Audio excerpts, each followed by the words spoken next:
রাজধানীতে যানজট নিত্যদিনের সঙ্গী। বিশেষ করে অফিস ফেরত মানুষকে এ নিয়ে নিয়মিত ভোগান্তি পোহাতে হয়। বড় একটি সময় রাস্তায় কেটে যায় তাদের। রাজধানীর যানজট পরিস্থিতি নিয়ে জানাতে আমাদের সঙ্গে যুক্ত হচ্ছেন সহকর্মী তাইমুন ইসলাম রায়হান। রায়হান, যানজটের পরিস্থিতি কেমন দেখছেন জানাবেন? সালমা, যেমনটা বলছেন, আসলে যানজট আসলেই নিত্যদিনের সঙ্গী। আমি এই মুহূর্তে দাঁড়িয়ে আছি রাজধানীর ধানমন্ডি এলাকায়।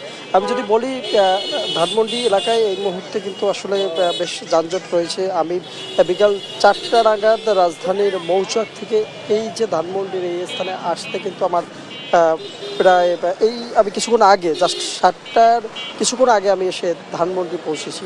তার মানে বুঝতেই পারেন রাস্তার কি অবস্থা। সড়কে যানজট এখন দিনের সঙ্গী। একদিকে আমরা দেখেছি রাজধানীর গ্যাস পাম্পগুলোর গাড়ির দীর্ঘ সারি, গ্যাস না থাকায় একটি ভয়াবহ অবস্থা তৈরি হয়েছে, কিন্তু তবুও এই যে সড়কে কিন্তু বিপুল সংখ্যক গাড়ির দেখা মিলছে।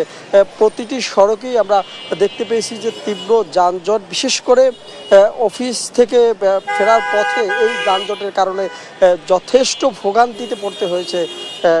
এই অফিসগামী যে লোকজন রয়েছে তাদের কিন্তু যথেষ্ট ভোগান্তিতে পড়তে হয়েছে।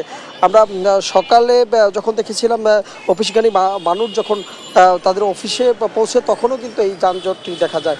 এবং কি সারাদিন শেষে চিরচেনা যে যানজট, সেটি কিন্তু আরও ভয়াবহ আকার ধারণ করে, বিশেষ করে সন্ধ্যার পরে যখন অফিসগামী মানুষ যখন বাড়ি ফিরে।